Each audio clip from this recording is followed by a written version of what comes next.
Hello friends, मैं शालिनी पांडे स्वागत करती हूँ आपके अपने YouTube channel Shalini beyond study में। आज हम बात करने वाले हैं आपका जो पेपर है चाइल्ड डेवलपमेंट एंड लर्निंग के। इस पेपर के कंप्लीट एक यूनिट हम आप लोगों के साथ डिस्कस करने वाले हैं। आपके एग्ज़ाम तक डेली बेसिस पे आपको क्लासेस मिलती रहेंगी, फर्स्ट ईयर हो या फिर आपका सेकेंड ईयर हो, आपको डेली बेसिस पे क्लासेस मिलती रहेंगी। तो अगर चैनल पर नए हैं तो चैनल को सब्सक्राइब ज़रूर कर लीजिएगा, दोस्तों तक ज़रूर शेयर करिएगा ताकि उनकी भी थोड़ी सी हेल्प हो सके। तो हम बात कर रहे होंगे, सबसे पहले बात करेंगे यूनिट फर्स्ट पे, जो कि आपका है definition and meaning of growth and development. ठीक है, तो हमें इसी पे फोकस करके चलना है कि यूनिट 1.1 जो हमारा है, जिसमें हमें पढ़ना है वृद्धि और विकास की क्या परिभाषाएं होती हैं। ठीक है, क्या उसका अर्थ होता है उसके बारे में। चलिए तो देखते हैं वृद्धि क्या होती है। ठीक है, तो सबसे पहले हम वृद्धि के बारे में ही पढ़ लेते हैं कि वृद्धि क्या होती है। तो देखेंगे यहाँ पे, तो मैंने आपको इसके पहले मैंने आपको बताया हुआ है, जब शॉर्ट टाइप के मैंने क्वेश्चन कराया था वहाँ पे मैंने बताया हुआ था। और तो वृद्धि क्या होती है, जब शारीरिक परिवर्तन होता है, मतलब शारीरिक विकास होता है। तो शारीरिक विकास में जो भी परिवर्तन होता है, मतलब किसी भी व्यक्ति के जो शरीर में परिवर्तन होता है, जैसे उसकी लंबाई का बढ़ना, उसके हाथों का बढ़ना, उसके पैर का बढ़ना, ये सारी चीज़ें जो आपकी होती हैं। ठीक है, तो वो मतलब शरीर में जो कुछ भी परिवर्तन आपको देखने को मिलता है, विकास के शारीरिक विकास में जब परिवर्तन आपको देखने को मिलेगा, वो आपकी वृद्धि कहलाएगी। ठीक है, तो ये वृद्धि होती है। विकास के केवल एक पक्ष जो आपका शारीरिक विकास होता है, शारीरिक विकास में हुए परिवर्तनों को हम वृद्धि कहते हैं। चलिए यहाँ पे बात करेंगे डेवलपमेंट की। हमें डेवलपमेंट के बारे में भी जानना है। डेवलपमेंट, ये परिभाषा आप याद रखिएगा, ठीक है, बहुत इंपॉर्टेंट है। तो विकास केवल जो है वो विकास तक सीमित नहीं है। इसका मतलब है विकास केवल वृद्धि तक सीमित नहीं होता है, बल्कि यह व्यवस्थित और सुसंगत परिवर्तन है, जिसमें वयस्कता के लक्ष्य की दिशा में परिवर्तनों का एक प्रगतिशील क्रम शामिल होता है, जिसके परिणाम स्वरूप नए विशेषताएं और क्षमताएं सामने आती हैं। अगर हम बात करते हैं विकास की, तो विकास का मतलब होता है, विकास क्या होता है कि जो भी विकास के पक्ष हैं, जैसे आपका शारीरिक विकास हो गया, ठीक है, शारीरिक विकास हो गया, चाहे वो मानसिक विकास आपका हो, चाहे अगर हम बात करते हैं वो सामाजिक विकास आपका हो, चाहे भाषाई विकास हो, मतलब विकास के हर एक पक्ष में जब आपको परिवर्तन देखने को मिलेगा। जैसे मान लीजिए कि आप पहले इमोशनली बहुत स्टेबल नहीं थे, बचपन में रोते वक्त आप जो है पूरे हाथ पैर मार के रोते थे, आंसू भर भर के निकल रहे थे आपकी आंखों से। लेकिन जैसे आप बड़े होते हैं तो आप रोने के लिए आप पूरे हाथ पैर नहीं पटकते, ठीक है, आंसू भर भर के आंसू नहीं निकलते। ठीक है, तो इस तरीके से क्या है कि समय के साथ आप स्टेबल हो गए हैं, समय के साथ आपकी भावनाओं पर आपका कंट्रोल हो गया है। तो ये जो परिवर्तन आप में दिखाई देगा, ये आपका विकास कहलाएगा। ऐसे ही लैंग्वेज का भी डेवलपमेंट, लैंग्वेज का जो विकास होता है, मतलब लैंग्वेज में जो परिवर्तन आपको देखने को मिलेगा, वो भी आपके विकास का पार्ट होता है। चलिए नेक्स्ट आगे बढ़ते हैं, डिफरेंस पढ़ेंगे क्या होता है ग्रोथ एंड डेवलपमेंट में, क्या अंतर होता है। तो यहाँ से हम थोड़ा समझने का प्रयास करेंगे। तो जो वृद्धि होती है, जैसे कि मैंने आपको बताया कि वृद्धि का मतलब होता है सिर्फ शारीरिक जो परिवर्तन हो रहे हैं वो आपकी वृद्धि कहलाती है। ठीक है, जैसे आपकी हाइट बढ़ रही है, आपके वजन में परिवर्तन आ रहा है, वो आपकी वृद्धि कहलाएगी। लेकिन जो विकास होता है वो आपका शारीरिक, मानसिक और व्यवहारिक परिवर्तन इसमें शामिल होते हैं। आपके माइंड का डेवलपमेंट हो रहा है, आप लोग हमारे साथ जुड़े हैं तो कुछ नई नई चीज़ें आप जो सीख रहे हैं, ठीक है, तो ये सब क्या है कि आपके माइंड में जो परिवर्तन आ रहा है, आपका मानसिक विकास जो हो रहा है, आपके शरीर में जो परिपक्वता आ रही है। ठीक है, अगर आपसे पूछता है कि परिपक्वता जो है वो क्या है, वृद्धि है या विकास है, तो हम डायरेक्ट कहेंगे कि वो हमारा डेवलपमेंट होता है। ठीक है, वो हमारा क्या होगा, डेवलपमेंट हो जाएगा। नेक्स्ट बात करते हैं, तो ये जो वृद्धि होती है वो मात्रात्मक होती है, मतलब उसको हम माप सकते हैं, ये मात्रा में होती है कि आपका वजन जो है 50 kg है, आपका वजन 30 kg है, 45 kg है, तो क्या है, मतलब उसको मापा जा सकता है। आपकी हाइट कितनी है ये मापा जा सकता है। लेकिन जो विकास होता है वो गुणात्मक होता है। ठीक है, विकास मात्रात्मक और गुणात्मक दोनों ही होता है। आप नोट कर लीजिएगा कि जो विकास होता है वो मात्रात्मक भी होता है और गुणात्मक भी होता है। नेक्स्ट बात करते हैं, तो अगला जो डिफरेंस है वो है कि वृद्धि एक निश्चित समय तक ही होती है, मतलब वृद्धि कुछ टाइम तक ही होती है, उसके बाद वृद्धि रुक जाती है। लेकिन जो विकास होता है वो जीवन पर्यंत आपका चलता रहता है। नेक्स्ट बात करते हैं, तो वृद्धि विकास का ही एक भाग होती है। मतलब आप लोगों ने अगर वेन डायग्राम पढ़ा होगा, ठीक है, आप लोग तैयारी कर रहे होंगे तो आपने पढ़ा होगा रीजनिंग में वेन डायग्राम। तो उसमें क्या होता है, आपको इस तरह से कुछ दिखाया जाता है, तो हम यहाँ पे इसको ग्रोथ को रख देंगे और ये आपका डेवलपमेंट हो जाएगा। मतलब डेवलपमेंट के अंदर ही जो है आपका ग्रोथ भी शामिल रहता है, लेकिन विकास का अपना एक व्यापक क्षेत्र होता है। चलिए नेक्स्ट बात कर रहे होंगे, तो वृद्धि केवल एक निश्चित भाग या अंग की संख्या होती है, ठीक है, ये वृद्धि आपकी होती है, जबकि विकास जो होता है हमारे पूरे शरीर का, मतलब अंतर्गत हमारा जो पूरा शरीर होता है उसमें जब परिवर्तन होता है, मतलब उसके जब डेवलप होता है, शारीरिक विकास, मानसिक विकास, आपके सामाजिक, भाषाई, सब में जब परिवर्तन आपको दिखाई देगा तो आपकी वृद्धि कहलाएगी। वही चीज़ें हैं, वृद्धि का मात्रात्मक आपका सारांश जो होता है वो मात्रात्मक होता है, जबकि ये गुणात्मक होता है जो विभिन्न विभिन्न परिस्थितियों के द्वारा होता है। तो ये था आपका कुछ ग्रोथ एंड डेवलपमेंट में डिफरेंस। चलिए आगे बढ़ते हैं। ये क्लास थोड़ी सी अभी फास्ट ही चलेगी, ठीक है, क्योंकि ये रिवीजन क्लास है आपकी। अब आपने पढ़ रखा है, आई होप आपने अच्छे से सारे टॉपिक को पढ़ रखा है, बस एक रिवीजन के तौर पे हम इसको लेके चलेंगे। चलिए अब हम बात करते हैं principle and factor affecting development. क्या क्या सिद्धांत होते हैं विकास के और उसको प्रभावित करने वाले कौन कौन से कारक होते हैं। सबसे पहले बात करेंगे विकास के सिद्धांत पे। तो पहला हमारा सिद्धांत है विकास की दिशा का सिद्धांत। विकास की दिशा के सिद्धांत से हमारा तात्पर्य होता है कि विकास जो होता है उसकी एक अपनी निश्चित दिशा होती है कि उसी दिशा में विकास आगे बढ़ता है। आप लोगों ने पढ़ा होगा, एक आपने पढ़ा होगा सिर से पैर की तरफ, ठीक है, जो विकास होता है वो सिर से पैर की तरफ चलता है। एक आपका अगर बात करते हैं तो केंद्र से दूर की तरफ। तो ये दो तरह से विकास की ये दिशाएं हैं, केंद्र से दूर की तरफ। ये विकास की अपनी दिशा होती है कि विकास सिर से लेकर के पैर की तरफ आगे बढ़ता है, और दूसरा जो विकास है वो केंद्र से लेकर के, मतलब जो उसका सेंटर होता है, सेंटर से लेकर वो आगे की तरफ वो बढ़ता है होता है। तो इस तरीके से विकास होता है। आप देखते होंगे कि पहले बच्चा अपना सिर संभालना सीखता है, धीरे धीरे वो अपने पैरों पर चलना सीखता है। चलिए, तो ये विकास की दिशा का सिद्धांत है। नेक्स्ट है आपका सतत विकास का सिद्धांत। जो विकास होता है वो एक निश्चित क्रम में चलता है, ठीक है, और हमेशा चलता रहता है, ठीक है। विकास एक निश्चित, मतलब हमेशा चलने वाली प्रक्रिया रहती है, जबकि वृद्धि आपने पढ़ा कि वृद्धि एक समय के बाद रुक जाती है, लेकिन विकास हमेशा चलता रहता है। नेक्स्ट बात कर रहा हूँ कि व्यक्तिक विभिन्नता का सिद्धांत। तो विकास व्यक्तिक विभिन्नता का भी पालन करता है, मतलब हर एक बच्चा के डेवलपमेंट का विक्रम एक जैसा रहता है। मतलब हर एक बच्चा शास्त्रावस्था में जाएगा, ठीक है, शास्त्रावस्था में जाएगा, उसके बाद वो बचपन की अवस्था में जाएगा, फिर वो युवा अवस्था में जाएगा, ठीक है। इस तरीके से वो एक क्रम में चलता है, लेकिन अंतर पाया जाता है शास्त्रावस्था के ही 5 साल के बच्चे में ही आपको डिफरेंस देखने को मिल जाएगा। जैसे घर में 2 बच्चे हैं जिनकी एक ही समय पर मान लीजिए उन दोनों का जन्म हुआ है, तो लेकिन उनके डेवलपमेंट में भी आपको अंतर नजर जरूर आएगा।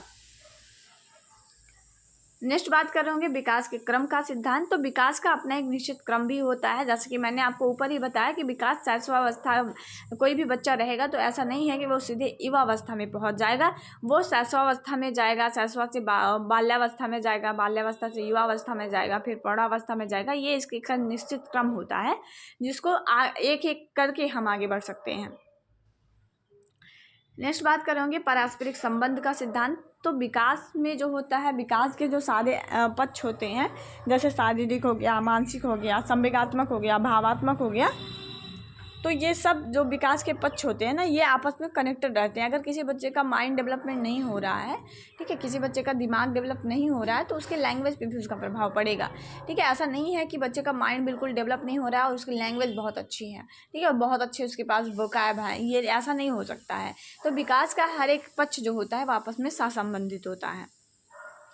नेक्स्ट बात करेंगे समान प्रतिमान का सिद्धांत। विकास के समान प्रतिमान से हमारा तात्पर्य क्या होता है कि ये कोई भी प्रजाति रहती है तो वो अपने ही जैसी प्रजाति को जन्म देती है। जैसे इंसान है तो इंसान का, जैसे इंसान है तो उसमें क्या है, आँख है, नाक है, कान है, हाथ है, पैर है, ठीक है, बाल हैं। तो जब उसका कोई बच्चा होगा तो ये सारी चीज़ें उसमें भी रहेंगी। जैसे हाथी होता है, हाथी के बच्चा जो हाथी होगा आपका, हाथी अपने ही जैसे एक छोटे से बच्चे को जन्म देगी, ठीक है। ऐसा नहीं है कि हाथी है और जिस बच्चे को जन्म दे रही है वो बिल्कुल कुत्ते जैसा दिखता है, तो ऐसा नहीं हो सकता है। मतलब हर एक जो भी प्रजाति रहती है वो अपने ही जैसे प्रजाति को जन्म देती हैं।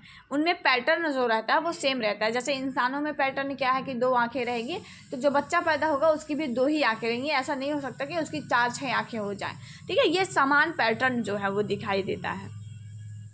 तो ये था आपका विकास के सिद्धांत हमने पढ़ लिए। नेक्स्ट बात कर रहे होंगे, हम पढ़ेंगे विकास को प्रभावित करने वाले कारक, जिसमें जात भी होती है। जात का मतलब है उसकी अपनी प्रजाति, ठीक है। तो प्रजाति का ही बच्चों के शारीरिक और मानसिक विकास पे प्रभाव देखा गया है।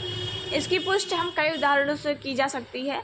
इस विभिन्नता का कारण जातीय विभिन्नता माना जाता है। एक जात के लोग दूसरी जात के लोगों से न केवल शारीरिक संरचना, रंग और आकार में भिन्न होते हैं, बल्कि जातीय विभिन्नता उनकी बौद्धिक, नैतिक और अन्य मानसिक क्षमताओं के विकास पर भी गहरा प्रभाव डालती है, ठीक है। तो ये जातीय मतलब जो अलग अलग प्रजातियां होती हैं उनके डेवलपमेंट पे भी अलग अलग तरह की आपको चीज़ें देखने को मिल जाएंगी और वो भी विकास को प्रभावित करती हैं, ठीक है। जैसे मान लीजिए कोई बंजारे का बच्चा है और कोई मान लीजिए शहरी बच्चा है, दोनों की अलग अलग तरीके हैं रहने खाने का, ठीक है। तो ये सब चीज़ें अलग अलग उनकी प्रजातियां रहती हैं, तो उनका अलग अलग उनका रंग है, अलग अलग आकार है, तो उसका भी प्रभाव उनके शारीरिक मानसिक जो विकास होता है उस पर वो पड़ जाता है।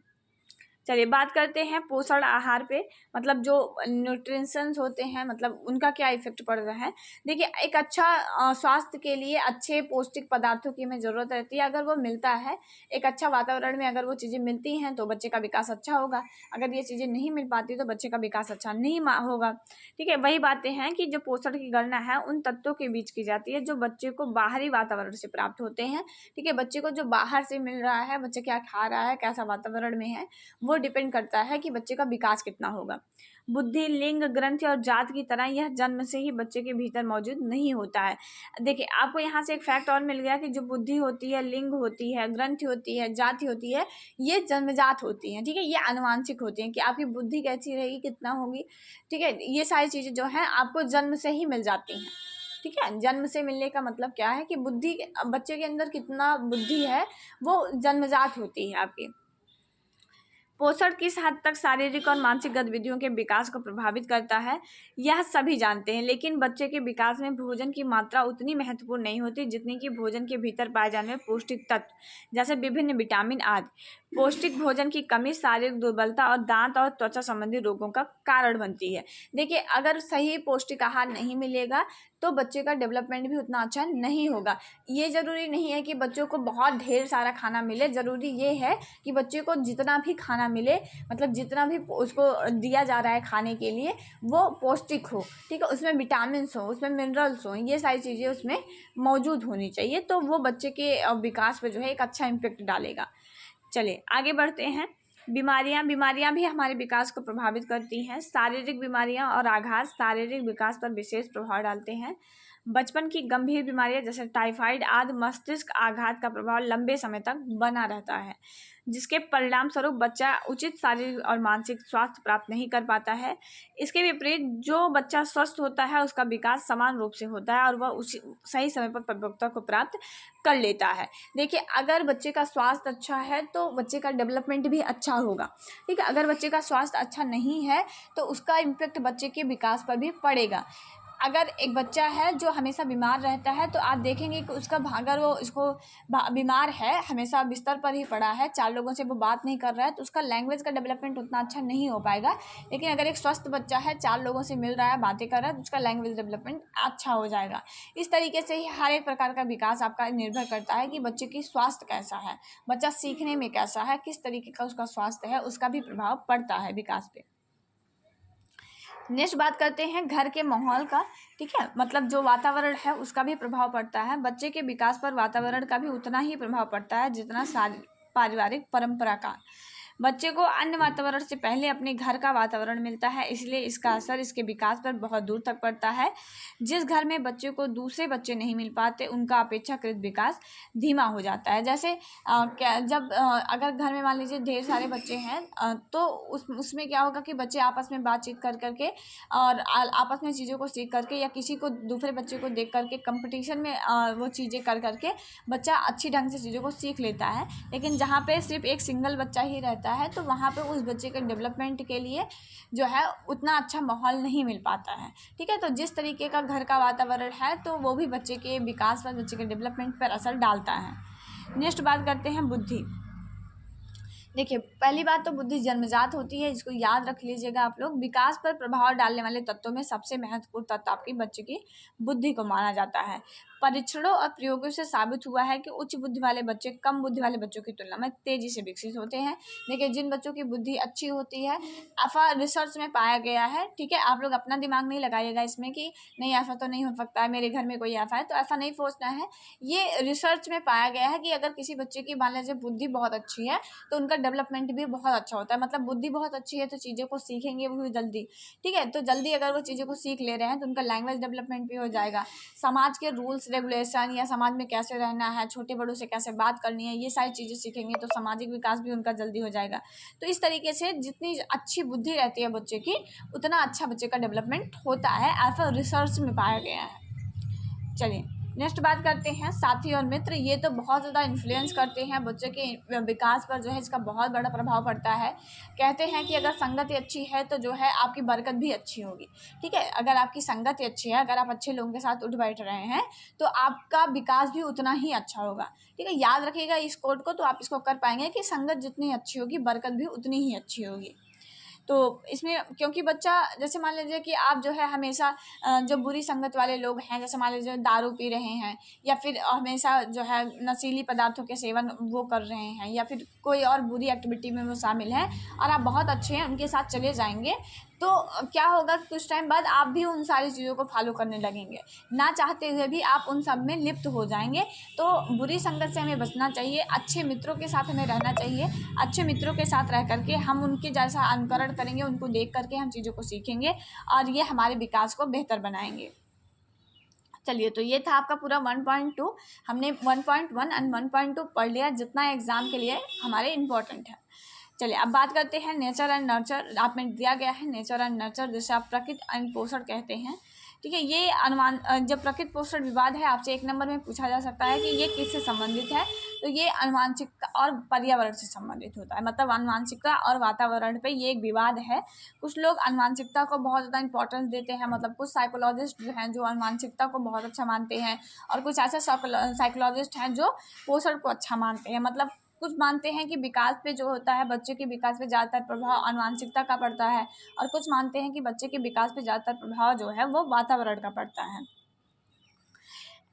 लेकिन अगर हम बात करते हैं तो जो क्या मानव व्यवहार आपसे पूछा जा रहा है, तो क्या मानव व्यवहार जो है पर्यावरण या जीन्स द्वारा निर्धारित होता है, ठीक है। अगर आप ये सोच रहे हैं कि अगर हम बच्चे को एक अच्छा वंशानुक्रम दे दें, बच्चों को एक अच्छा बच्चे को वंशानुक्रम कर दें तो आने वाला बच्चा भी बहुत अच्छा होगा, तो ये एक बिल्कुल गलत थॉट हो जाएगी, ठीक है। क्योंकि वातावरण का भी उतना ही रोल है जितना आपकी आनुवांशिकता का होता है।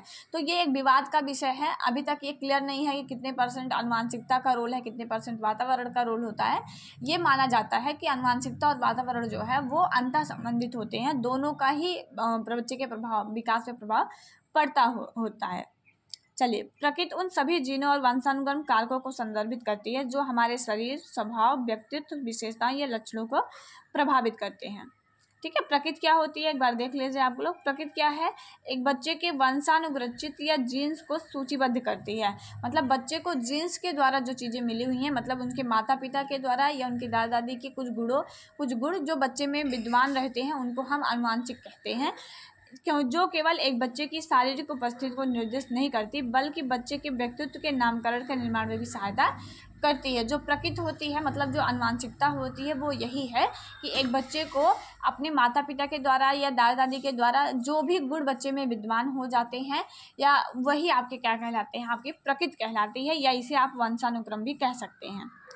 चलिए नेक्स्ट बात करते हैं पालन पोषण, मतलब जिसे आप वातावरण कहते हैं। देखिए, अब आप ये मानेंगे कि वातावरण बहुत अच्छा होता है, तो ये भी गलत है। वातावरण भी उतना ही महत्वपूर्ण है जितना आपका वातावरण की जितना ही महत्वपूर्ण आनुवांशिकता भी होती है। अगर एक अच्छा बच्चे को जो है, मतलब मान लीजिए माता पिता खिलाड़ी हैं और बच्चा भी है, तो ज़रूरी नहीं है कि माता पिता के खिलाड़ी होने की वजह से बच्चा भी खिलाड़ी हो जाए। लेकिन अगर माता पिता खिलाड़ी हैं और बच्चे को मैंने उसी तरह का माहौल दिया, और बच्चे को भी जो है क्रिकेट, मतलब मान लीजिए क्रिकेट खेल रहे हैं तो क्रिकेट का एक माहौल दिया, बच्चे को ट्रेनिंग दिलवाई, अगर एक अच्छा बेहतर वातावरण देंगे तो अच्छा बच्चा जो है उस फील्ड में अच्छा कर पाएगा, ठीक है। आनुवांशिकता का भी थोड़ा बहुत प्रभाव रहेगा, अच्छा वातावरण भी मिलेगा तो बच्चा क्रिकेट में अच्छा कर पाएगा, ये हम कह सकते हैं, ठीक है। तो वातावरण क्या होता है, मतलब पालन पोषण क्या है जो आपने दिया गया है, इसका मतलब है कि पोषण के विभिन्न पहलुओं से है जो हमारे व्यक्तित्व के नमूने, हमारे बचपन के संस्कार, बच्चे का दीक्षांत समारोह, सामाजिक परिचय और संस्कृति के बारे में जानकारी देते हैं। मतलब वातावरण क्या होता है, जो हमारे आसपास का माहौल है, ठीक है, वो आपका वातावरण होता है। जो आपको चारों तरफ से घेरे हुए है वो आपका वातावरण है, ठीक है, ये चीज़ें होती हैं।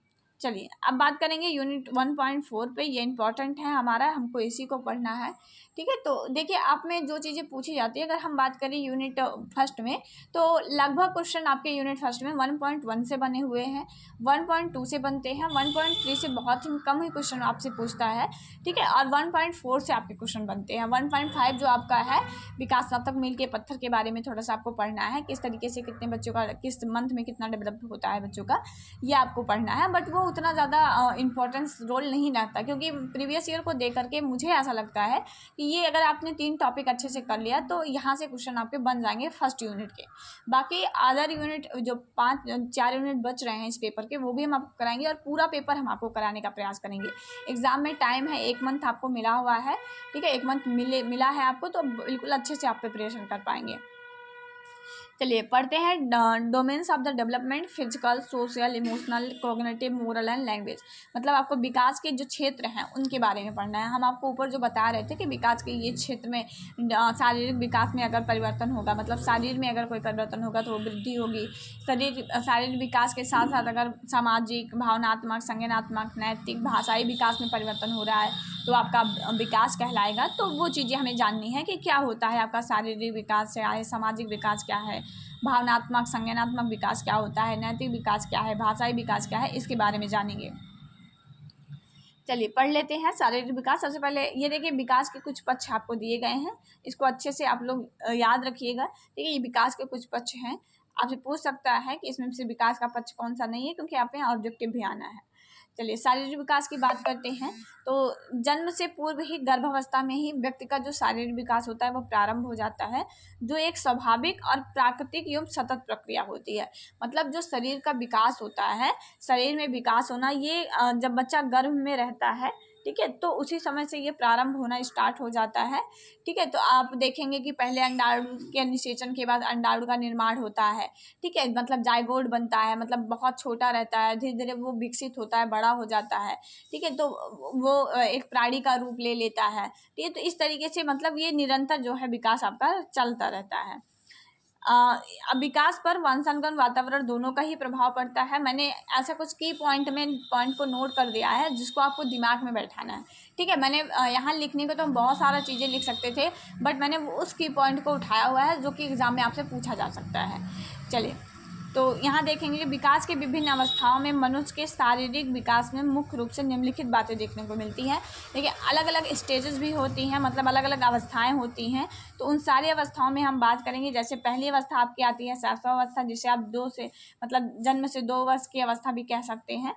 ये मैंने एज इसलिए यहाँ पे आपको डिफाइन नहीं किया है, क्योंकि जो है एज को लेकर के बहुत जो है वो बहुत सारे साइकोलॉजिस्ट ने एज के बारे में दिया हुआ है, तो किसी एक का यहाँ पे लिखना जो है वो ठीक नहीं है। तो मैंने जो है एज, क्योंकि आपसे एज जल्दी पूछता भी नहीं है, ठीक है, तो हमने यहाँ पे जो है एज को यहाँ पे ना रखते हुए हम समझेंगे कि शैशवावस्था क्या होती है, ठीक है। तो जन्म से 2 वर्ष तक की जो अवस्था होती है उसको हम लगभग शैशवावस्था मान लेते हैं। कहीं कहीं पे आपको 5 वर्ष भी देखने को मिल जाएगा, ठीक है। तो बिल्कुल कंफ्यूज नहीं होइएगा आप लोग। ये 2 वर्ष मतलब 5 वर्ष के अंदर तक की अवस्था, बच्चे का जब तक 5 वर्ष का नहीं हो उसके अंदर तक की जो भी अवस्थाएं रहती हैं उसको हम शैशवावस्था में लेते हैं। अब हम देखेंगे कि शैशवावस्था में किस तरीके से शारीरिक विकास होता है बच्चे का। तो जन्म के समय तथा संपूर्ण शैशवावस्था में बालक का भार बालिका के भार की तुलना में अधिक होता है। जैसे बॉयज़ एंड गर्ल्स होती हैं तो बॉयज़ का भार जो होता है वो अधिक होता है। शैशवावस्था में जो बच्चा होगा, अगर वो लड़का है तो उसका भार जो होगा वो अधिक हो जाता है। चलिए अगर लंबाई की बात करते हैं तो जन्म के समय लगभग 51.25 जो है उसका सेंटीमीटर उसकी लंबाई रहती है, और यहीं पर बालिका की लंबाई अगर हम देखते हैं तो वो 50.75 हो जाती है। भार में भी कमी दिखाई देगी, आपको हाइट में भी थोड़ा अंतर दिखने को मिल जाएगा। चलिए 6 वर्ष तक जो लंबाई रहती है वो 100 या 110 सेंटीमीटर तक हो जाती है। ये कुछ फैक्ट्स हैं जो आपको याद रखने हैं। चलिए और नेक्स्ट बात करते हैं। तो शुरुआत के 2 वर्षों में शिशु के शरीर का जो सिर का विकास तेजी से होता है, बाद में दूसरे अंगों के विकास की तुलना में ये धीमे पड़ जाता है। मतलब अगर बात करते हैं तो 2 वर्ष तक का जो मतलब 2 वर्ष तक क्या होता है सिर का विकास जो होता है वो अच्छा हो जा मतलब बढ़ता रहता है, तेज़ी के साथ बढ़ता है जो सिर है। लेकिन उसके बाद जो होता है धीरे धीरे ये सिर का विकास जो होता है थोड़ा धीमा हो जाता है आपका, और बाकी अदर जो आपके पक्ष में जो विकास होता है वो बढ़ जाता है। और प्रथम महीने में शिशु के हृदय की धड़कन 140 बार प्रति मिनट होती है, जो लगभग 6 वर्ष की आयु में घटकर 100 बार प्रति मिनट हो जाती है। चलिए अब बात करते हैं बाल्यावस्था में क्या किस तरीके का मतलब शारीरिक विकास आपको बाल्यावस्था में देखने को मिल जाएगा। तो यह अवस्था शारीरिक विकास की दृष्टि से बहुत महत्वपूर्ण होती है। 12 वर्ष तक भार जो है 80 से 95 पाउंड के मध्य लगभग हो जाता है, और इसमें अस्थायी दांत बच्चे के जो है वो निकलने स्टार्ट हो जाते हैं। शैशवावस्था में बच्चे के जो दांत होते हैं वो अस्थायी होते हैं, मतलब दांत निकलते हैं तो वो टूट जाते हैं, दांत दोबारा से नए दांत आ जाते हैं। तो बाल्यावस्था तक पहुँचते पहुँचते बच्चे में जो ये दांत होते हैं वो अस्थायी रूप धारण करने लगते हैं। पूरी तरह से अस्थायी नहीं होते यहाँ पे भी, बट अस्थायी रूप धारण करने लगते हैं।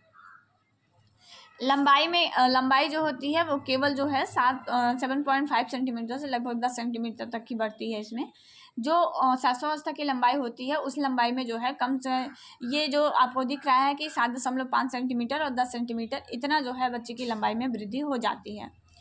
चलिए बात करते हैं किशोरावस्था में किस तरीके से शारीरिक विकास होता है।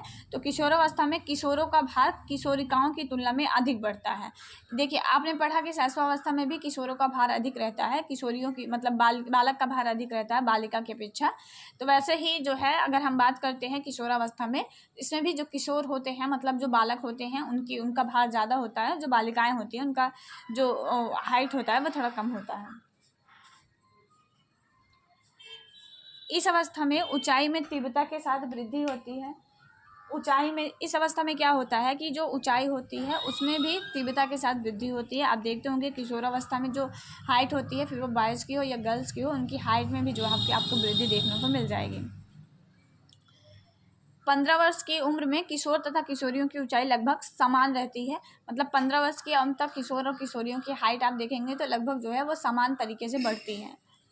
नेक्स्ट बात कर रहे होंगे तो 18 वर्ष की उम्र तक पहुँचते पहुँचते जो किशोरों की लंबाई है वो किशोरियों की से 6 से 7 सेंटीमीटर अधिक हो जाती है। नेक्स्ट बात करोगे तो इसमें जो होता है अस्थिकरण की प्रक्रिया पूर्ण हो जाती है। ठीक है, शुरुआत में हड्डियों की संख्या ज़्यादा रहती है, लेकिन बाद में हड्डियाँ जो छोटी छोटी हड्डियाँ रहती हैं वो जुड़ने लगती हैं, और यहाँ पे जो अस्थिकरण होता है उसकी पूरी प्रक्रिया किशोरावस्था तक पूर्ण हो जाती है, और 206 हड्डियाँ लगभग जो है हमारे शरीर में किशोरावस्था तक विकसित हो जाती हैं। चलिए अब बात करते हैं सामाजिक भावनात्मक विकास। अभी हम पढ़ रहे हैं शारीरिक विकास के बारे में हमने पढ़ा, अब हम पढ़ेंगे सोशल इमोशनल डेवलपमेंट। किस तरीके से शैशवावस्था, बाल्यावस्था, किशोरावस्था में किस तरीके से सोशल और इमोशनल डेवलपमेंट बच्चे का होता है उसके बारे में हम पढ़ेंगे। ठीक है, तो सामाजिक और भावात्मक विकास की हम बात कर रहे हैं। तो सामाजिक परिस्थितियों के अनुकूल बालकों में व्यवहार करने तथा संयोजन करने की योग्यता का विकास ही सामाजिक विकास या सामाजिकरण कहलाता है। ठीक है, जब तक मतलब कि कहने का मतलब ये है कि जिस तरीके का उनका समाज है, समाज के अनुकूल जिस तरीके के समाज में रूल्स रेगुलेशन है उनके अनुकूल जो है विकास करने लगता है, और उनके अनुकूल जो है समाज के साथ वो समायोजन करने लगता है। तो ये जो समायोजन करने का गुण है अगर बच्चे के अंदर ये डेवलप हो जा रहा है तो वो बच्चे का सामाजिक विकास कहलाता है। बात करते हैं तो जो शिशु होते हैं मतलब जो छोटे बच्चे होते हैं वो जन्म से ही सामाजिक नहीं होते हैं। ऐसा नहीं है कि छोटे बच्चे हैं तो जन्म से ही उनके अंदर सामाजिक नियमों को फॉलो करने का या समाज के साथ अनुकूलन करने की योग्यता विकसित हो जाती है। तो जो शैशवावस्था का बच्चा होता है वो सामाजिक नहीं होता है। 1 वर्ष के भीतर जो होता है वो शिशु माता पिता को पहचानने लगता है, प्रेम और क्रोध के व्यवहार में वो अंतर समझने लगता है। ठीक है, प्रेम क्या है, क्रोध क्या है, उसके बारे में वो डिफरेंस करने लगता है कि अगर माँ जो है शैशवावस्था में क्या होता है कि अगर माँ जो है बच्चे को प्यार कर रही है तो वो उसको भी समझने लगता है धीरे धीरे करके, और क्रोध कर रही है तो उसको भी धीरे धीरे वो समझने लगता है। अब बात करेंगे, चलिए बात करते हैं तो 2 या 3 वर्ष की आयु के बीच बालक खेलने के साथ मतलब खेलने के लिए जाते हैं तो साथी बना लेते हैं, जिससे बालक उसमें सामाजिक संबंध स्थापित करने लगता है। देखिए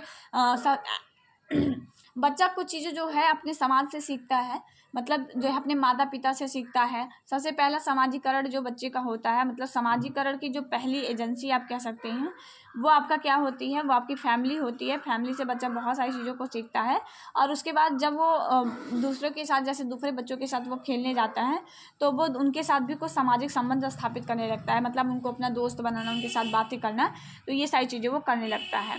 5 से 6 वर्ष की आयु में बालक में नैतिक भावना का विकास हो जाता है। देखिए अभी तक बच्चा जो था बिल्कुल नैतिक नहीं था, उसके अंदर मोरालिटी का कोई रोल नहीं था। मोरालिटी आप लोगों ने अब आगे चल के हम आपको बताएंगे कोहलबर्ग के बारे में, ठीक है, जिन्होंने नैतिक विकास का सिद्धांत दिया हुआ है कोहलबर्ग ने। तो उन्होंने बताया कि जो ये अवस्था होती है, मतलब कि जो आपकी शैशवावस्था होती है, तो इस अवस्था में बच्चे में बहुत ज़्यादा नैतिकता नहीं पाई जाती है। नैतिकता जो होती है वो माता पिता की डांट की वजह से होती है और अदला बदली की वजह से जो है वो नैतिकता आपकी रहती है। जबकि अगर हम बात करते हैं जैसे जैसे बच्चा शैशवावस्था से पार जाता है तो उसके अंदर थोड़ा बहुत नैतिकता का जो स्तर है वो डेवलप होने लगता है। बाल्यावस्था में बच्चा नए वातावरण के साथ अनुकूलन करना व समूह बनाकर समूह में शामिल होना सामाजिक गुणों का विकास करता है। आप जानते हैं ना, बाल्यावस्था मतलब 5-6 साल के बाद बच्चा जो है स्कूल में जाता है तो वहाँ पे वो अपने दोस्तों के साथ जो है मतलब वहाँ पे अपने दोस्त बना लेता है, समूह में रहकर कार्य करना वो सीखता है। ठीक है, जैसे आपने अभी प्रीवियस वीडियो अगर आपने देखा होगा, मैंने आपको बताया था पीयर्स लर्निंग, ठीक है, जो सहयोगी अधिगम होता है जिसमें बच्चे आपस में मिल करके चीज़ों को सीखते हैं। तो ये सारी चीज़ें वो बच्चा धीरे धीरे डेवलप करने लगता है। और सबसे ज़्यादा मित्रता की भावना का जो विकास होता है वो आपकी किशोरावस्था में रहता है। पहले बाल्यावस्था तक क्या होता है कि जो बच्चा रहता है वो अपने ही जैसे जेंडर के साथ जो है वो खेलना पसंद करता है, मतलब अगर लड़का है, बॉयज़ है, तो वो बॉयज़ के साथ ही खेलना पसंद करता है। जबकि अगर वहीं पे बात करते हैं किशोरावस्था में, तो ये मित्रता का जो भाव है वो किशोरावस्था में जो होता है वो ट्रांसजेंडर, मतलब अलग जेंडर की तरफ जो है वो हो जाता है। ठीक है, जैसे मान लीजिए बॉयज़ हैं तो गर्ल के साथ जो है मित्रता करना, गर्ल्स हैं तो बॉयज़ के साथ मित्रता करना, तो इस तरीके से जो है वो मित्रता जो है इनकी बढ़ने लगती है। इस अवस्था में समूह का निर्माण, उद्देश्य, पिकनिक, सिनेमा देखना, नृत्य, संगीत द्वारा सामाजिक विकास बच्चे का होता रहता है। जैसे जैसे बच्चा आगे बड़ा होता रहता है तो वो अपना सामाजिक विकास जो है सिर्फ अपने दोस्तों तक सीमित ना रख करके, अपने सिर्फ जो है माता पिता तक सीमित ना रख के, जो अदर जिनसे बच्चे का डेवलपमेंट हो सकता है, जैसे पिकनिक पे जाना हुआ, सिनेमा देखना हुआ, ये सारी चीज़ें भी हमारा सामाजिक विकास करने में बहुत महत्वपूर्ण भूमिका निभाती हैं। ठीक है, आप मूवीज़ में कुछ अच्छे रोल्स देख के आते हैं या कुछ आपको मूवीज़ में कोई आपका रोल मॉडल बन जाता है तो आप उसकी तरह बिहेव करने लगते हैं। ठीक है, तो ये सामाजिक विकास में इन सब की भी अपनी भूमिका होती है। चलिए अब बात करते हैं हम संज्ञानात्मक विकास के, जिसे आप कॉग्निटिव डेवलपमेंट कहते हैं। कॉग्निटिव डेवलपमेंट का मतलब है आपके कॉग्निशन से जुड़ा हुआ है, मतलब आपके मस्तिष्क से जुड़ा हुआ जो विकास होगा, जैसे आपका अवबोधन करना, समझना, अंतर्निहित करना, ठीक है, तर्क देना, किसी चीज़ में विश्लेषण करना, तो ये सारे गुण जब बच्चे के अंदर डेवलप होते हैं तो वो संज्ञानात्मक विकास के अंतर्गत आते हैं। ठीक है, मतलब संज्ञानात्मक विकास का तात्पर्य होता है जानने की वृद्धि और क्षमता, समयानुसार समझना, किसी भी चीज़ को जिस तरीके से उसका समय है उस हिसाब से उसको समझ पाना। ठीक है, सिचुएशन के हिसाब से उसको समझ पाना, उस पर तर्क दे पाना और बोधन कर पाना, उसमें परिपक्वता तथा वातावरण के साथ अंतःक्रिया करने में सुसाध्य हो जाता है। जैसे अगर बच्चे का मानसिक विकास हो रहा है तो उससे बच्चा क्या कर पाएगा कि अपनी परिपक्वता जो है और उसका जो वातावरण है उसके साथ वो अंतःक्रिया करके जो है वो एक अच्छी चीज़ों को जो है आसानी से ग्रहण कर सकता है। चलिए, संज्ञान में जो शामिल रहता है वो आपकी, मतलब जो संज्ञान होती है आपकी, जो आपका मानसिक विकास होता है उसमें, जैसे कि मैंने आपको बताया कि विचार करना, ठीक है, आप जो कुछ भी सोच रहे हैं तो उसमें आपका मानसिक विकास का यूज हो रहा है। आपका तर्क देना, किसी चीज़ को याद करना, ठीक है, जैसे आप लोग मान लीजिए कुछ चीज़ें पढ़ी हुई हैं, आपको याद करनी है तो आप थोड़ा सा दिमाग पर जोर देते हैं तो चीज़ें याद आ जाती हैं। तो ये सब आपके संज्ञानात्मक विकास के अंतर्गत आता है और भाषा की भी अपनी भूमिका संज्ञानात्मक विकास में होती है। प्रत्येक व्यक्ति का उसकी प्रेक्षण करने की विशिष्ट रीति के अनुसार उसका खुद का विशिष्ट प्रतिमान होता है। यही एक तरीका है जो सीखने वाला अपने चारों ओर के वातावरण के बारे में सीखता है। चलिए, भाषा और प्रारंभिक साक्षरता विकास। लगभग सभी लोग एक ही तरीके से अपनी अपनी भाषा का विकास करते हैं। यह बात अलग है कि भाषा विकास की गति हर एक की भिन्न भिन्न होती है। देखिए, सभी लैंग्वेज को एक ही जैसे तरीक़ों से सीखते हैं, कि मतलब है कि एक अच्छे इन्वायरमेंट में सभी लैंग्वेज को सीखते हैं, लेकिन कौन कितना सीख पा रहा है वो उनकी अपनी विकास की गति पर निर्भर करेगा। ठीक है, जैसे मान लीजिए 4 बच्चे हैं, चारों को आपने समान वातावरण दे दिया, ठीक है, जो तरीका रहता है वो तो समान रहता है भाषा विकसित करने का, कि आप मान लीजिए आपको इंग्लिश सीखनी है तो आप टीचर की फैकल्टी ले लीजिए, ठीक है, आप अच्छा वातावरण ले लीजिए, तो सभी का भाषा सीखने का तरीका समान रहता है। लेकिन कोई भी बच्चा भाषा को किस तरीके से ग्रहण करता है, ठीक, किस तरीके से वो लैंग्वेज को सीखेगा, वो निर्भर करता है बच्चे की विकास की गति पर, कि बच्चे का विकास कितना हुआ है। यह माना जाता है कि जो सीखने की प्रक्रिया का ये एक अभिन्न अंग है। आसपास का वातावरण, प्रकृति, चीज़ों व लोगों से कार्य व भाषा दोनों के माध्यम से संवाद स्थापित करता है। ऐसी स्थिति में बालक की परिपक्वता महत्वपूर्ण भूमिका निभाती है। बालक कितना मैच्योर है वो उसके लैंग्वेज डेवलपमेंट में एक महत्वपूर्ण भूमिका निभाती है। ठीक है, आप ये एक्सपेक्ट करिए कि शास्त्रावस्था का बच्चा जो है वो बिल्कुल पूरी तरह से जो है वो लैंग्वेज में मतलब परफेक्ट हो जाए, तो ऐसा नहीं हो सकता है। ठीक है, जैसे जैसे बच्चे में परिपक्वता आएगी, बच्चे का विकास होगा, जैसे जैसे उसका परिपक्वता आएगी, मेचुरेशन बच्चे का होगा, मेच्योर होगा बच्चा समय के साथ, वैसे वैसे वो चीज़ों को सीखेगा और उसका भाषाई विकास भी वैसे वैसे आगे बढ़ जाएगा। चलिए, भाषा के विभिन्न अंश और उसके उपयोग के तरीके बहुत हद तक उसके अनुभव पर निर्भर करते हैं। अनेक भाषाओं के विकास संप्रेषण प्रक्रियाओं के अनुसार महत्वपूर्ण परिवारों के बच्चों के बीच अंतर करते हैं। देखिए, जो परिवार होता है उसका भी अपना महत्वपूर्ण रोल होता है बच्चे के लैंग्वेज डेवलपमेंट में। जिस तरीके का बच्चे के परिवार का माहौल रहेगा, उस तरीके से बच्चे का लैंग्वेज डेवलपमेंट होगा। सब मेन बात ये है कि लैंग्वेज डेवलपमेंट के लिए आपका इन्वायरमेंट बहुत ज़्यादा रोल निभाता है। ठीक है, आपने चॉम्स्की का नाम सुना होगा, जिन्होंने बताया कि जो लैंग्वेज डेवलपमेंट होता है वो एक अच्छे वातावरण के माध्यम से बच्चे का एक अच्छा लैंग्वेज डेवलपमेंट कर सकते हैं। बच्चे के अंदर, हर एक बच्चे के अंदर लैंग्वेज को समझने की क्षमता होती है। ज़रूरी ये है कि उसको एक अच्छा एनवायरनमेंट दे करके उसकी क्षमता को बढ़ाया जा सके। चलिए, अब बढ़ते हैं नैतिक विकास की तरफ। नैतिक विकास क्या होता है? नैतिक विकास जो होता है, चरित्र एक अर्जित मानसिक संरचना है जिससे बालक अपनी उस सामाजिक परंपरा के अनुसार व्यवहार करता है जिसके बीच उसके व्यक्तित्व का विकास होता है।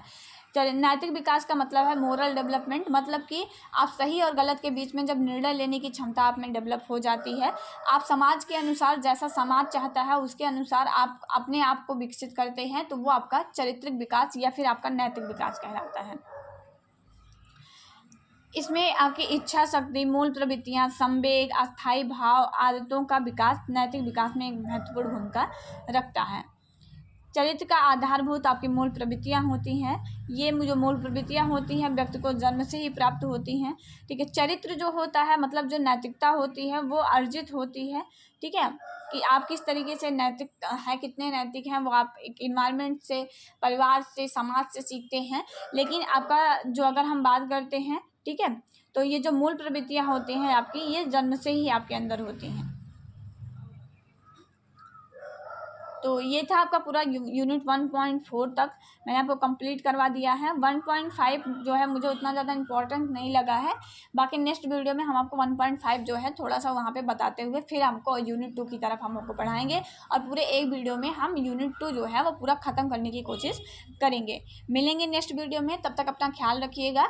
और जो है चैनल को, अगर आपको वीडियो पसंद आ रहा है, इस तरीके की वीडियो अगर आपको चाहिए, तो एक बार कमेंट करके हमें ज़रूर बता दीजिएगा। इसके बाद हम बहुत जल्द जो है सेकेंड ईयर का भी स्टार्ट करने वाले हैं। तो अगर आपका कोई दोस्त है, आपके कोई मित्र हैं जो कि सेकेंड सेमेस्टर में है, सेकेंड ईयर में है, ठीक है, अगर सेकेंड ईयर में है वो, तो आप उन तक जो है ये सूचना ज़रूर दीजिएगा कि आपको जो है यहाँ पे सेकेंड ईयर की भी जो है क्लासेस मिलेंगी यूनिट बाय यूनिट। चलिए, तो मिलेंगे नेक्स्ट वीडियो में, तब तक के लिए जय हिंद, वंदे मातरम।